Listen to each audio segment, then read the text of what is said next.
স্বাগতম বন্ধুরা, আশা করি সবাই ভালো আছেন। আজ আমাদের গন্তব্য থাইল্যান্ড, ব্যাংকক। ঢাকা এয়ারপোর্টে ইমিগ্রেশন শেষে এখন বসে আছি ওয়েটিং রুমে। অফিসিয়াল ট্রেনিং প্রোগ্রামে অংশ নিতে আমরা কয়েকজন সহকর্মী যাচ্ছি ব্যাংককের এশিয়ান ইনস্টিটিউট অফ টেকনোলজি AIT-তে। এশিয়ান ইনস্টিটিউট অফ টেকনোলজি অর্থাৎ AIT থাইল্যান্ডের ব্যাংককে অবস্থিত একটি স্বনামধন্য আন্তর্জাতিক স্নাতকোত্তর প্রতিষ্ঠান, যা 1959 সালে প্রতিষ্ঠিত। এটি প্রকৌশল, পরিবেশ, প্রযুক্তি এবং ব্যবস্থাপনা বিষয়ে উচ্চশিক্ষা ও গবেষণার জন্য পরিচিত। টেকসই উন্নয়ন ও উদ্ভাবনে গুরুত্বারোপকারী এই প্রতিষ্ঠানে বহু সাংস্কৃতিক পরিবেশে বিশ্বের বিভিন্ন প্রান্তের শিক্ষার্থীরা পড়াশোনা করেন। বাংলাদেশের সরকারি বেসরকারি বিভিন্ন প্রতিষ্ঠান থেকে প্রতিনিয়ত প্রচুর সংখ্যক শিক্ষার্থী ও চাকুরিরত কর্মকর্তাগণ বিভিন্ন বিষয়ের মাস্টার্স কোর্স ও প্রশিক্ষণ কোর্সে অংশগ্রহণের জন্য AIT-তে যান। আমরা থাই এয়ারওয়েজের TG340 ফ্লাইটের জন্য অপেক্ষা করছি। ডিপার্চার টাইম রাত 2টো।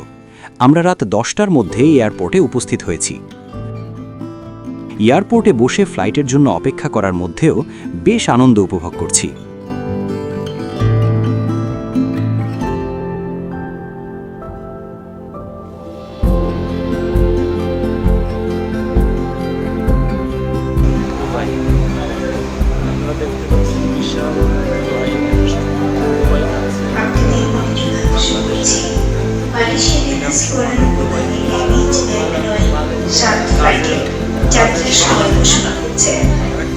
থাই এয়ারওয়েজের যাত্রীদের উদ্দেশ্যে 10 নম্বর ডিপার্চার গেটে যাওয়ার জন্য মাইকে অ্যানাউন্স করা হলো। এবার আমরা বিমানে ওঠার জন্য রওনা দিলাম। ডিপার্চার গেটের গেটে যাচ্ছি। ঢাকা এয়ারপোর্ট যে এত বড় আগে কখনো ভেবে দেখিনি। হাঁটছি তো হাঁটছি, রাস্তা আর শেষ হয় না। পাশে দুবাইগামী যাত্রীদের লম্বা লাইন। প্রথমে ভেবেছিলাম এরাও বুঝি ব্যাংকক যাচ্ছে। অবশেষে 10 নম্বর গেটের কাছে ব্যাংকক যাত্রীদের লাইন দেখতে পেলাম।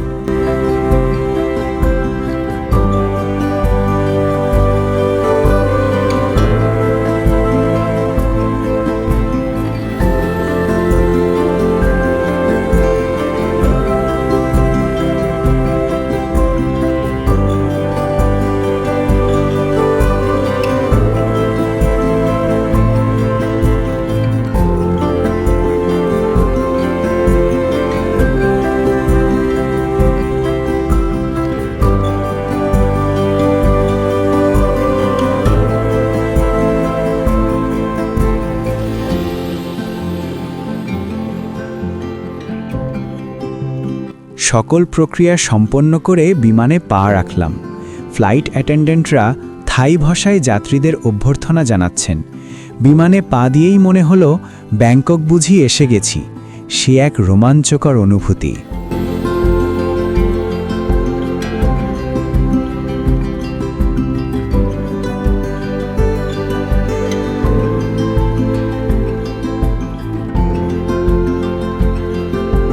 দুই পাশে 3 সিট, মাঝে 4 সিটের সারি। আমাদের সিট পড়েছে মাঝের সারিতে। অনেক সময় নিজের চয়েস মতো সিট খালি থাকা সাপেক্ষে জানালার ধারে সিট চাইলে দিয়ে দেয়। অবশ্য রাত্রিবেলার জার্নি, তাই জানালা দিয়ে বাইরে দেখার মতো কিছু নেই। সহকর্মীরা বিমানে বসেই ঘুমের প্রস্তুতি নিচ্ছে। ট্রেন, বাস বা বিমান, কোনো জার্নিতেই আমার সাধারণত ঘুম হয় না। সেটা দিন বা রাতের জার্নি যেটাই হোক।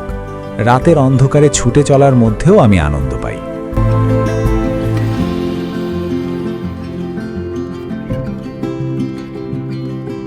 থাই এয়ারওয়েজের TG340 ফ্লাইটটি সাধারণত ঢাকা থেকে ব্যাংকক রুটে পরিচালিত হয়। এই রুটে সাধারণত এয়ারবাস A320-200 বা A321 মডেলের বিমান ব্যবহার করা হয়। আমরা এই ফ্লাইটের ইকোনমি ক্লাসের যাত্রী। এয়ারবাস A320 বা A321 বিমানে ইকোনমি ক্লাসের সিট পিচ সাধারণত 30 থেকে 32 ইঞ্চি হয়ে থাকে, যা এই দূরত্বের ফ্লাইটের জন্য বেশ আরামদায়ক। সিটের প্রস্থ সাধারণত 17.5 থেকে 18 ইঞ্চি। সিটগুলো বেশ ভালো পরিমাণে পেছনে হেলানো যায়। থাই এয়ারওয়েজ তাদের আতিথেয়তার জন্য পরিচিত। TG340 ফ্লাইটে যাত্রীদের জন্য পূর্ণাঙ্গ গরম খাবার, হট মিল পরিবেশন করা হয়। আপনি আপনার পছন্দমতো এশীয় বা আন্তর্জাতিক মেনু বেছে নিতে পারেন। সাথে চা, কফি এবং বিভিন্ন সফট ড্রিঙ্কস বিনামূল্যে দেওয়া হয়। সাধারণত বড় বিমানে ব্যক্তিগত স্ক্রিন থাকলেও ন্যারো বডি বিমানে যেমন A320-তে অনেক সময় ব্যক্তিগত স্ক্রিনের পরিবর্তে ওভারহেড স্ক্রিন বা ওয়াইফাই ভিত্তিক বিনোদন ব্যবস্থা থাকতে পারে। তবে বেশিরভাগ ক্ষেত্রে লেটেস্ট মুভি, মিউজিক এবং গেমস উপভোগ করার সুযোগ থাকে। ইকোনমি ক্লাসের জন্য সাধারণত 20 থেকে 30 কেজি চেক ইন ব্যাগেজ এবং 7 কেজি হ্যান্ড ব্যাগেজ সুবিধা পাওয়া যায়। আপনার টিকিটের ধরন অনুযায়ী এটি ভিন্ন হতে পারে। যাত্রীদের আরামের জন্য বালিশ এবং কম্বল সরবরাহ করা হয়। প্রয়োজন অনুযায়ী অনুরোধ করতে পারেন। এয়ারলাইন কর্তৃপক্ষ যে কোনো সময় বিমানের মডেল পরিবর্তন করতে পারে, তাই যাত্রার আগে আপনার বুকিং ম্যানেজ অপশন থেকে বা সরাসরি থাই এয়ারওয়েজের ওয়েবসাইট থেকে বর্তমান বিমানের সঠিক সিট ম্যাপ দেখে নেওয়া ভালো।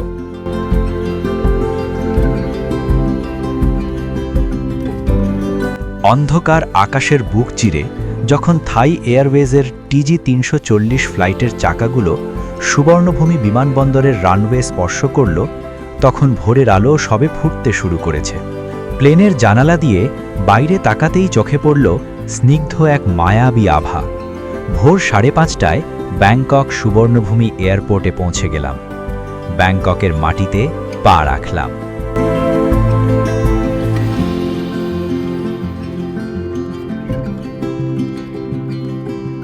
সুবর্ণভূমি এয়ারপোর্ট এটি দক্ষিণ পূর্ব এশিয়ার অন্যতম ব্যস্ত এবং আধুনিক একটি বিমানবন্দর।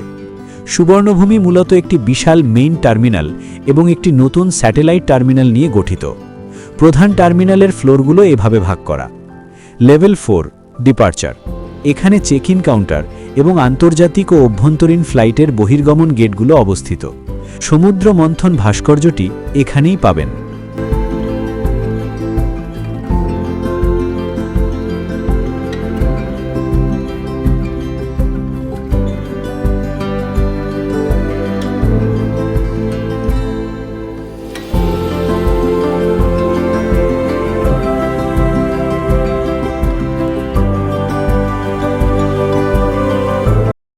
লেভেল 3 লাউঞ্জেস অ্যান্ড শপস, এখানে বিভিন্ন এয়ারলাইন্সের লাউঞ্জ, দোকান এবং কিছু রেস্তোরাঁ আছে।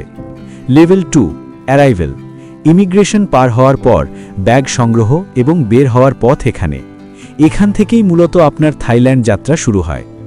Level 1 transportation, taxi stand, public bus এবং শাটল বাসের জন্য এখানে আসতে হবে। বেসমেন্ট বি লেভেল, এখান থেকে এয়ারপোর্ট রেল লিঙ্ক ট্রেন ধরতে হয়। কারেন্সি এক্সচেঞ্জের জন্য এই লেভেলটি সেরা। এয়ারপোর্ট থেকে ব্যাংকক সিটিতে যাওয়ার কয়েকটি উপায় আছে। এয়ারপোর্ট রেল লিঙ্ক ARL, এটি দ্রুততম এবং সস্তা মাধ্যম। সকাল 6টা থেকে মধ্যরাত পর্যন্ত চলে। ফায়া থাই স্টেশনে গিয়ে আপনি স্কাই ট্রেনের সংযোগ পাবেন। ট্যাক্সি লেভেল 1-এর 4 নম্বর গেটের কাছে কিয়স্ক মেশিন থেকে স্লিপ নিয়ে ট্যাক্সি বুক করতে হয়। যদি ব্যবহার করেন তবে মিটারের ভাড়ার সাথে 50 বাথ এয়ারপোর্ট সারচার্জ এবং এক্সপ্রেসওয়ে টোল অতিরিক্ত দিতে হবে। গ্র্যাব বা বোল্ট অ্যাপের মাধ্যমে গাড়ি ডাকতে পারেন, তবে রাইড শেয়ারিং গাড়ির জন্য নির্দিষ্ট পিকআপ পয়েন্টে যেতে হয়। খাওয়ার জায়গা বাজেট টিপসের জন্য এয়ারপোর্টের ওপরের তলার রেস্তোরাঁগুলো বেশ দামি। আপনি যদি সস্তায় ভালো লোকাল খাবার খেতে চান তবে লেভেল 1-এর 8 নম্বর গেটের পাশে অবস্থিত ম্যাজিক ফুড পয়েন্টে চলে যান। এটি একটি ফুড কোর্ট যেখানে সাধারণ মানুষের দামে দারুণ থাই খাবার পাওয়া যায়।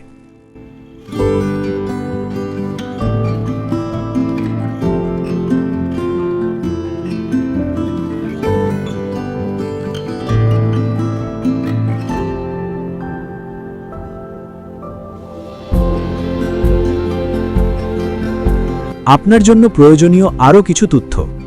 সিম কার্ড ও কারেন্সি লেভেল 2-তে DTAC, AIS এবং ট্রু এর কাউন্টার আছে, তবে কারেন্সি এক্সচেঞ্জ করার সময় বেসমেন্টে অবস্থিত সুপার রিচ বা ভ্যালিউ প্লাস কাউন্টারগুলো ব্যবহার করলে রেট ভালো পাবেন। SAT-1 টার্মিনাল, আপনার ফ্লাইট যদি নতুন স্যাটেলাইট টার্মিনাল থেকে হয় তবে মেইন টার্মিনাল থেকে অটোমেটেড পিপল মুভার ট্রেনে করে সেখানে যেতে হবে। এজন্য হাতে বাড়তি 20-30 মিনিট সময় রাখা ভালো। ইমিগ্রেশন সুবর্ণভূমিতে ইমিগ্রেশন লাইন মাঝে মাঝে অনেক লম্বা হয়, তাই ফ্লাইটের অন্তত 3-4 ঘন্টা আগে পৌঁছানো বুদ্ধিমানের কাজ হবে।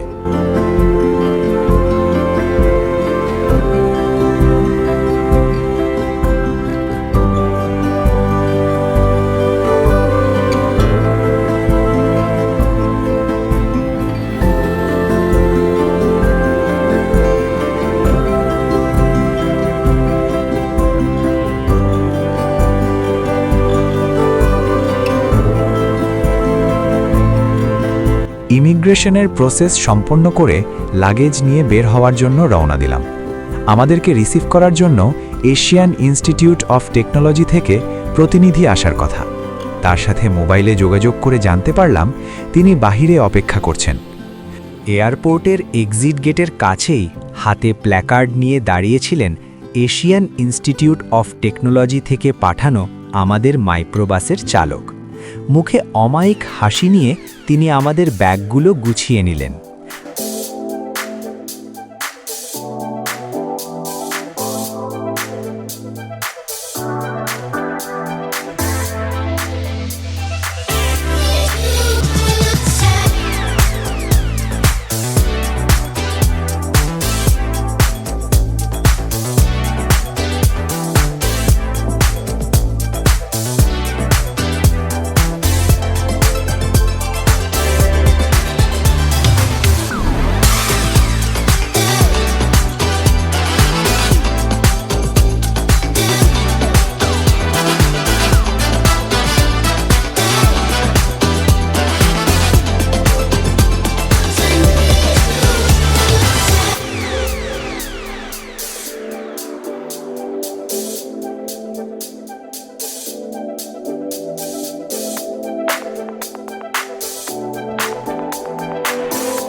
চমৎকার মসৃণ রাস্তা আর তার দুই পাশের দৃশ্যগুলো যেন কোনো সুদক্ষ শিল্পীর আঁকা ক্যানভাস।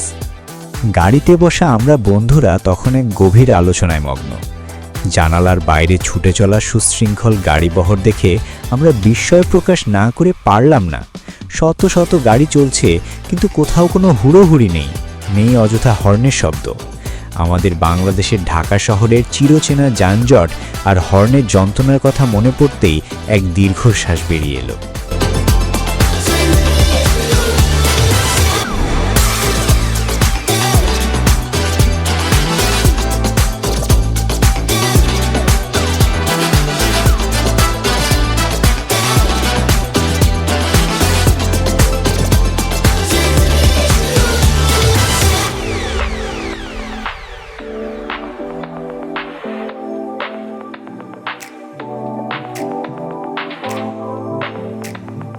শহরপানে আমাদের গাড়িটি চলতে শুরু করার কিছুক্ষণের মধ্যেই আকাশ কালো করে এলো।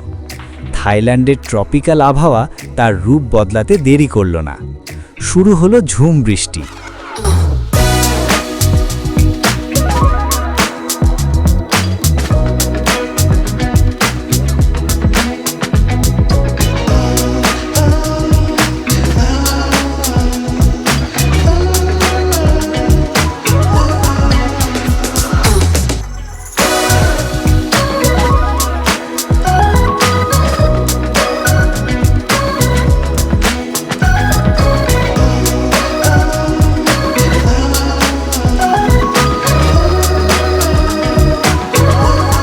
বড় বড় ফোঁটায় বৃষ্টি যখন মাইক্রোবাসের কাচের উপর আছড়ে পড়ছিল, তখন বাইরের পৃথিবীটা যেন এক জীবন্ত জলছবিতে পরিণত হলো। বৃষ্টির ছোঁয়ায় রাস্তার ধারের গাছপালাগুলো আরও গাঢ় সবুজ হয়ে উঠেছে। এর মাঝেই চোখে পড়ল থাইল্যান্ডের ঐতিহ্যবাহী দৃষ্টিনন্দন টেম্পল বা ওয়াট। সোনালি চূড়া আর লাল নীল রঙের কারুকাজ করা সেই মন্দিরগুলো বৃষ্টির ঝাপটায় এক অপার্থিব সৌন্দর্যে উজ্জ্বল হয়ে উঠছিল। গল্পে গল্পে আর বৃষ্টির ঝাপটা দেখতে দেখতে কখন যে আমরা শহরের কোলাহল ছাড়িয়ে প্রথমখানি এলাকায় চলে এসেছি টেরই পাইনি। রাস্তার দুই পাশে নারকেল গাছের সারি আর সবুজের সমারোহ বলে দিচ্ছিল যে আমরা আমাদের গন্তব্যের কাছাকাছি। হঠাৎ করেই চোখে পড়ল সুবিশাল প্রবেশদ্বার, Asian Institute of technology, AIT। মাইক্রোবাসটি যখন মূল গেট দিয়ে ক্যাম্পাসের ভেতর প্রবেশ করল, তখন বৃষ্টির বেগ কিছুটা কমে এসেছে। চারদিকে ছড়িয়ে থাকা সাজানো বাগান, লেক আর আধুনিক স্থাপত্যের মাঝে যেন এক প্রশান্তির নীড়। এই ঐতিহাসিক ক্যাম্পাসে আমাদের আগামী দিনগুলোর পদচারণা শুরু হলো একটি মেঘলা ভোরের অপূর্ব স্মৃতিকে সঙ্গী করে। এটি ছিল একটি দীর্ঘ ভ্রমণের শুভ সূচনা, যা আমাদের হৃদয়ে থাইল্যান্ডের শৃঙ্খলা আর আতিথেয়তার এক অমোঘ ছাপ রেখে গেল। কর্তৃপক্ষ আমাদের রিসিভ করে হোস্টেলে আমাদের জন্য বরাদ্দ নির্ধারিত রুমে পৌঁছে দিলেন। আগামী 7 দিন আমরা এআইটিতে থাকব। এআইটিতে অবস্থান করার জন্য অনেকগুলো হোস্টেল বা ডরমিটরি আছে। আমাদের প্রত্যেকটি আলাদা আলাদা রুম বরাদ্দ করা হয়েছে। প্রত্যেকটি রুম ডাবল বেডের।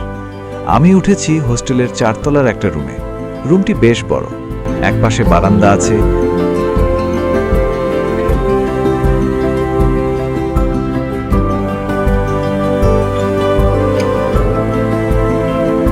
রুমের ডাবল বেড, ডাইনিং টেবিল, টি টেবিল, টেবিলে কফি, দুধ, চিনি, ফ্লাস্ক, ওয়াটার হিটার সবই দেয়া আছে। কাপড় ইস্ত্রি করার জন্য একটি ইস্ত্রিও দেয়া আছে। কাপড় চোপড় ও প্রয়োজনীয় জিনিসপত্র রাখার জন্য একটি আলমারি, একটি ক্যাবিনেট, একটি মিনি ফ্রিজ আর আছে বড় একটি ওয়াশরুম। ওয়াশরুমটি বেশ পরিচ্ছন্ন। একপাশে বেসিন, মাঝখানে হাই কোমোড আর একপাশে বাথটাবের ব্যবস্থা আছে।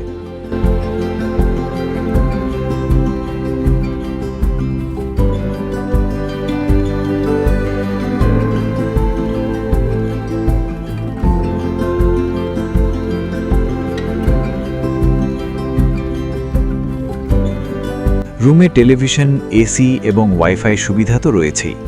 রুমটি আমার বেশ পছন্দ হয়েছে। আগামী 7 দিন বেশ আরামেই থাকা যাবে আশা করি।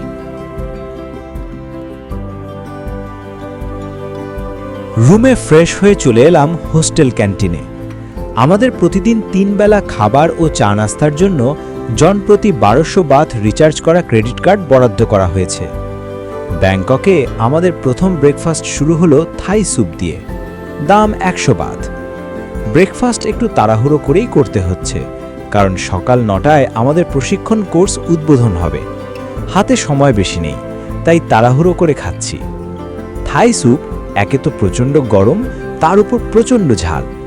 এত বেশি ঝাল আমরা বাঙালিরাও খাই না, তবে খেতে খুবই সুস্বাদু হয়েছে। একটু সময় নিয়ে খেতে পারলে থাই স্যুপের আসল স্বাদটা উপভোগ করতে পারতাম।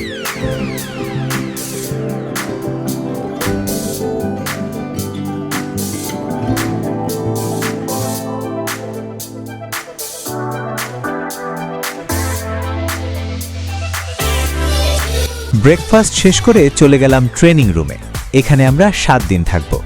ট্রেনিং সেশন সম্পন্ন করে অবসর সময়টা থাইল্যান্ডের বিভিন্ন দর্শনীয় স্থান ঘুরে দেখব। আজ এই পর্যন্তই। কোথায় কোথায় ঘুরব তা নিয়ে দেখা হবে পরের পর্বে। ততদিন সবাই ভালো থাকুন, সুস্থ থাকুন। টাটা।